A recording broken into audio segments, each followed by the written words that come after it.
Estamos de volta para lhe trazer mais um Ser Família. Seja bem-vindo, é um prazer enorme estar na sua companhia. Estamos nesta série de programas onde falamos de mel e fel e agora estamos mais na parte do mel. No programa de hoje, mais uma vez, tenho comigo Daniel Bastos. Daniel, bem-vindo.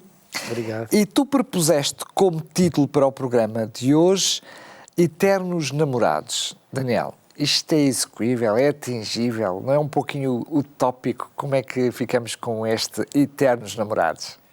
Bem, esta frase é utilizada de vez em quando aí no Dia dos Namorados por alguns maridos mais apaixonados, mais românticos, mas há quem discorde dela, mas há também quem concorde.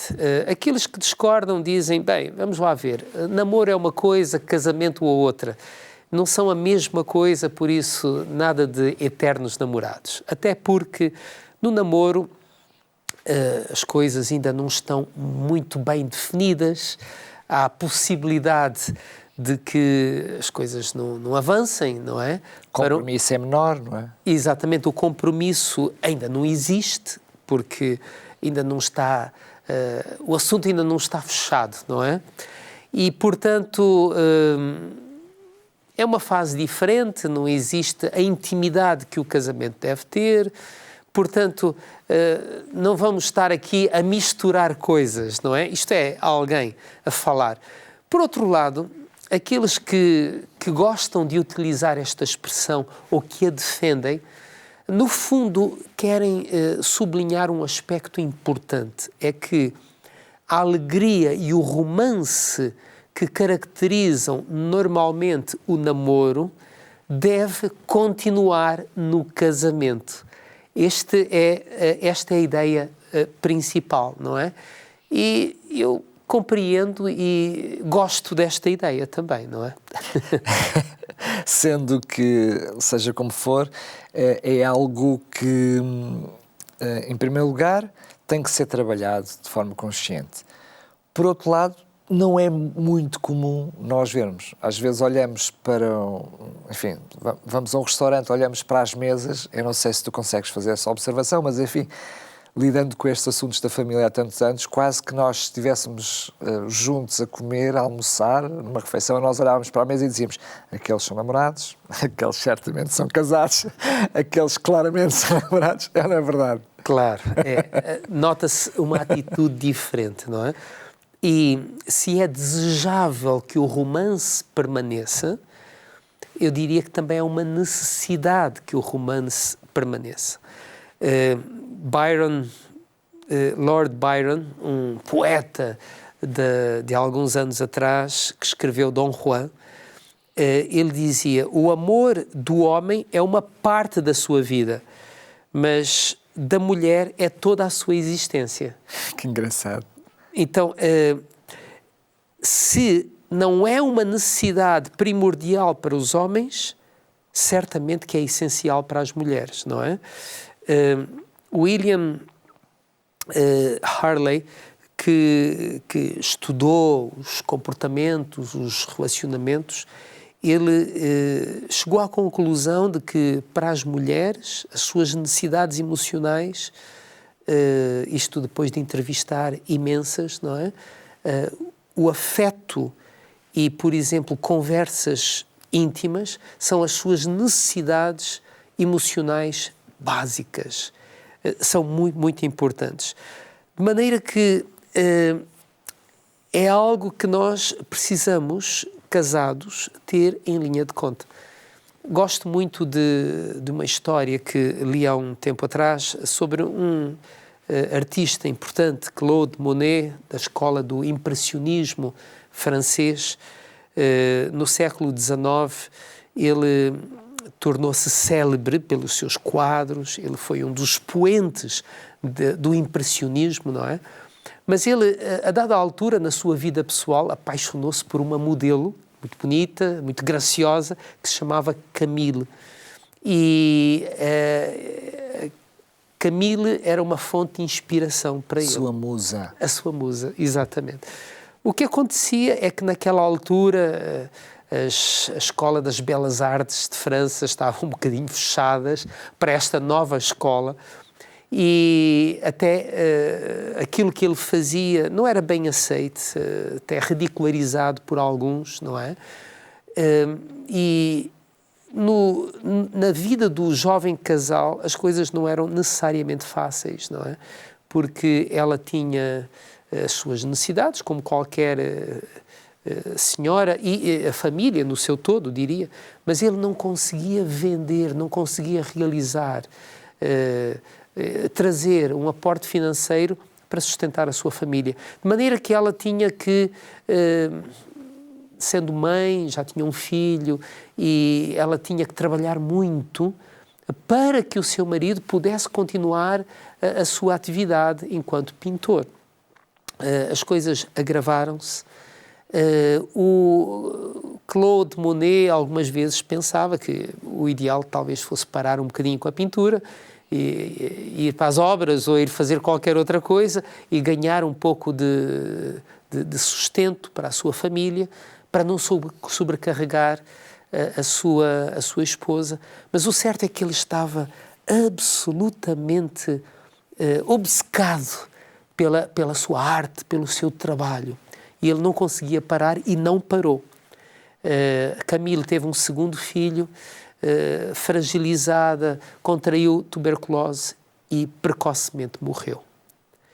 O Claude Monet foi afetado tremendamente por isto, mas simultaneamente o mundo se abriu para a arte do impressionismo e os seus quadros começaram a vender com uma facilidade tremenda. De repente todos queriam o seu quadro. Curiosamente, na altura em que lhe falta a inspiração, não é? O que acontece é que ele começa a ter um sucesso brutal com os antigos quadros, mas quando ele começa a querer pintar novos quadros, ele não consegue. Era rascunhos que iam para o balde de lixo, nada lhe saía bem. Um biógrafo diz assim: com a morte de Camille, seus olhos maravilhosos perderam a sua força criativa. Todo o calor, a humanidade e o sentimento profundo das suas pinturas vinham indiretamente dela. Por que é que o romance muitas vezes esmorece? Porque nós temos objetivos, porque nos centramos no trabalho, porque temos as pressões normais, às vezes desafios da vida. Os desafios, os compromissos, o dia-a-dia, os filhos mais tarde. E este romance acaba por ficar um bocadinho esquecido, não é? Lembro-me também da história de ter lido uma vez de um médico muito competente, muito capaz, que fez um pacto com a sua esposa. Olha, durante 7 anos vamos nos concentrar no trabalho, vamos ganhar todo o dinheiro que pudermos e depois vamos gozar a vida. A esposa, que o amava muito e que o admirava muito também, concordou. Assim fizeram. Passado 7 anos, bem, ele ainda queria mais algum tempo para consolidar a sua carreira. Então renovaram por mais 7 anos. Quando estavam a chegar ao final do segundo período, a esposa encantou-se por alguém que nunca tinha feito absolutamente nada na vida.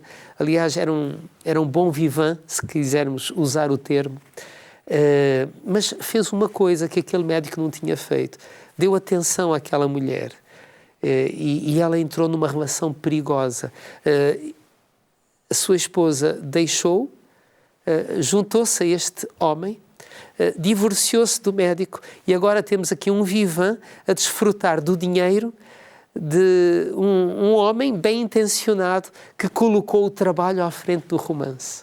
Por isso, as coisas correm sempre mal quando nós estamos focados, centrados em prioridades que não passam pelas necessidades do outro, a quem amamos e a quem prometemos amar e cuidar, não é? Faz-me pensar que no verão, não é? Nós temos a necessidade de regar para quem vive no campo, não é?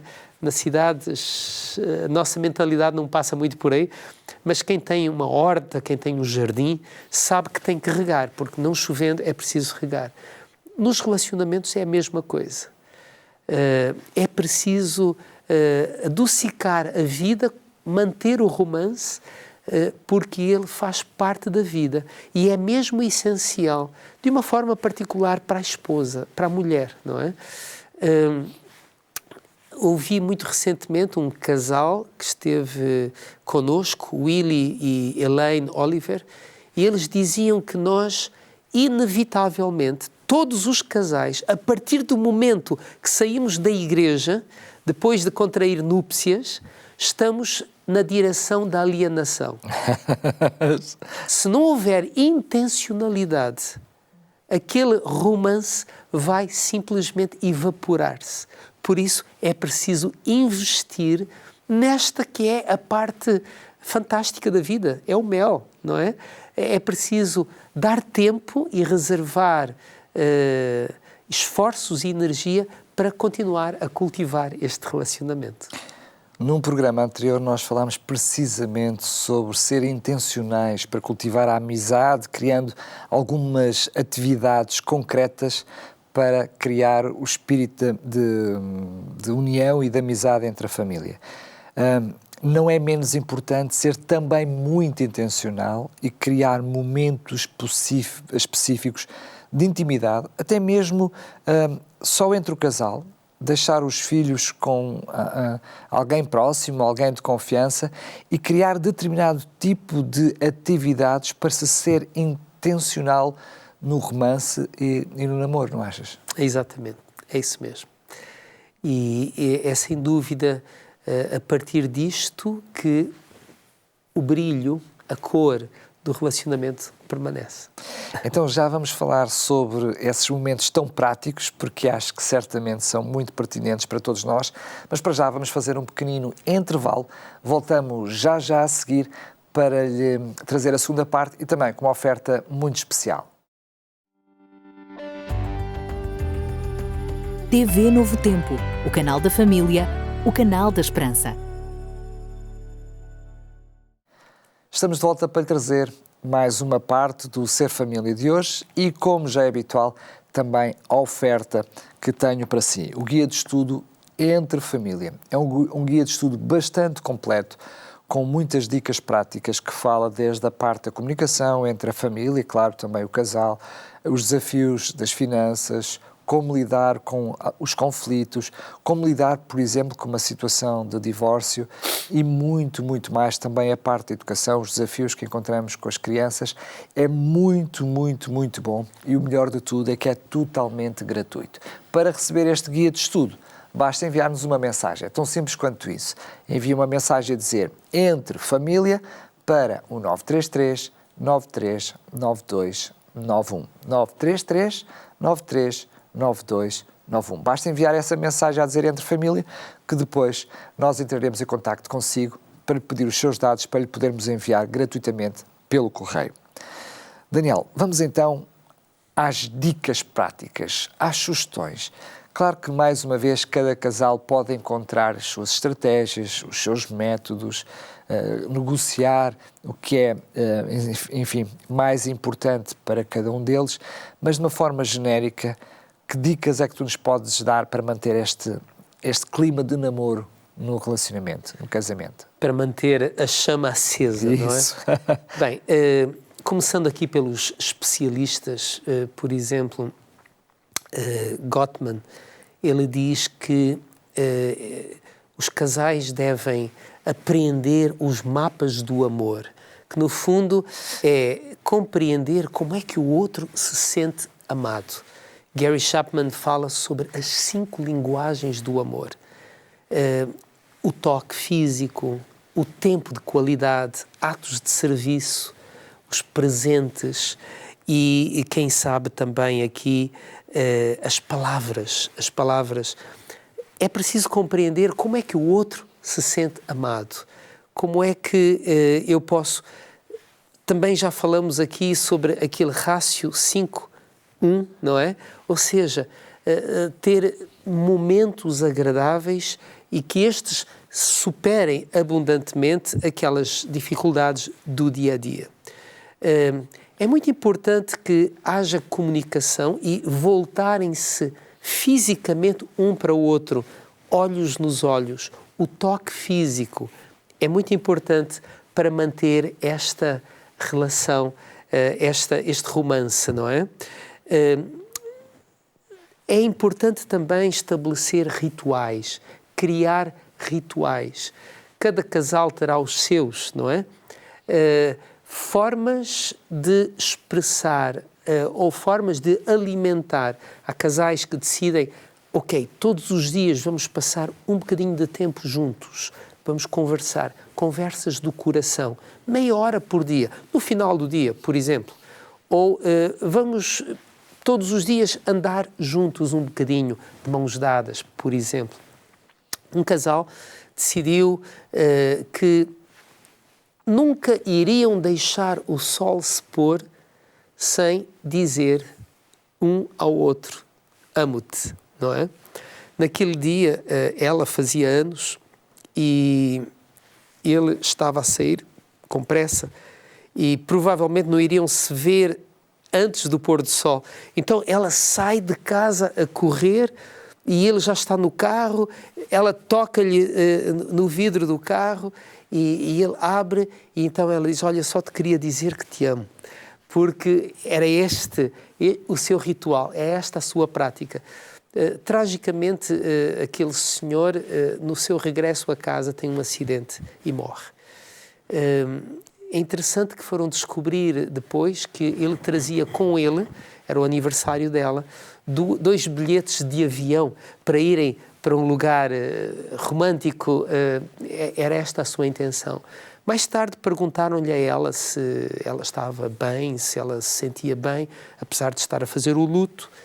E ela dizia-se tranquila, até porque as últimas palavras que tinha dito a ele eram amo-te. Portanto, são rituais, é uma cultura própria, é um acordo entre o casal que revela o seu compromisso e, ao mesmo tempo, intencionalidade para manter este relacionamento, não é? Sendo que, estou-me a lembrar agora de uma história que mostra, que concretiza aquilo que tu estás a querer dizer, mas que eu tenho para mim como muito válida e intencional, porque eu sou muito esquecido. À minha volta, enfim, já deve ter dito isso em mais do que um programa, eu costumo brincar a dizer que eu não tenho memória, só tenho uma vaga ideia.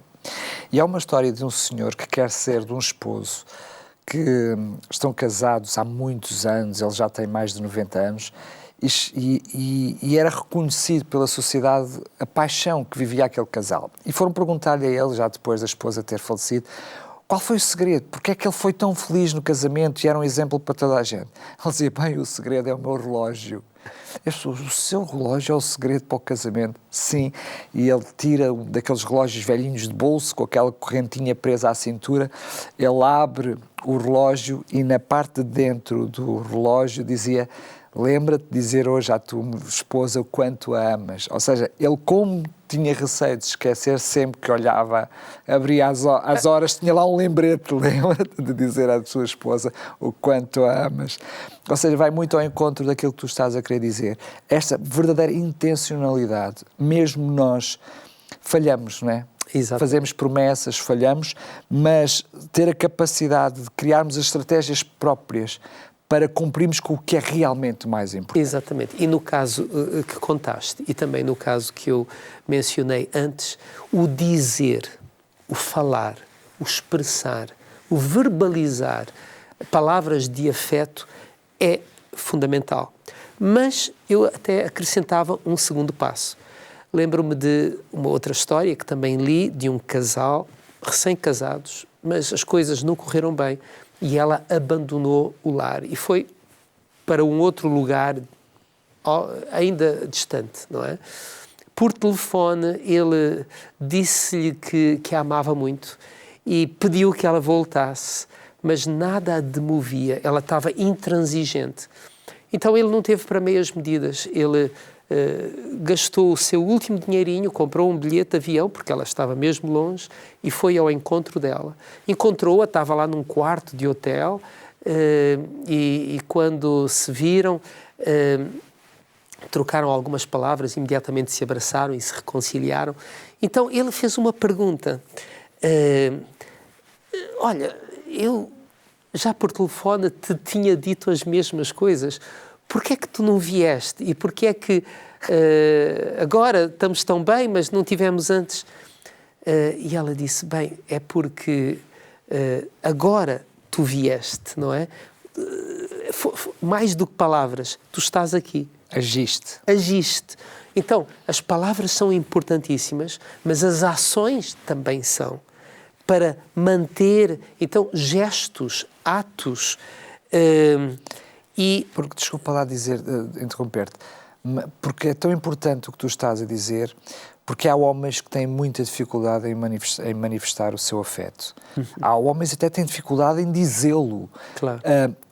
Mas há muitos outros, isto é uma dificuldade maior para os homens, não é que todos sejam assim, mas reconhecidamente, não é? Ou seja, os estudos mostram que a parte masculina tem mais esta dificuldade, que é, eu até posso dizer que amo, mas se eu não demonstrar, as palavras acabarão por ser vãs.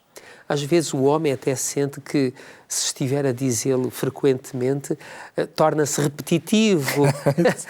Só que é uma necessidade dela. Eu não posso pensar com a minha própria mente e a forma de pensar que tenho enquanto homem. É preciso, claro que as palavras devem ser sentidas, mas ela tem a necessidade de ouvir, assim como tem necessidade de ver por atos que aquelas palavras são verdadeiras, porque se eu só utilizar as palavras e depois, na prática, eu não agir como tal, as palavras também perdem o seu sentido, não é? E eu gostava de deixar aqui uma nota final neste programa.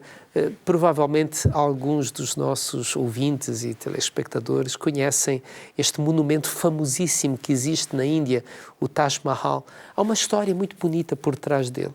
Este monumento, que na realidade é um mausoléu, foi construído por um imperador mongol, Shah Jahan, à sua esposa, que se chamava Mumtaz Mahal. Esta mulher era uma esposa fantástica, ela era inteligente, ela era uma conselheira, ela era amiga, ela estava com ele, ela tinha um coração cheio de bondade e misericórdia, as pessoas a amavam profundamente.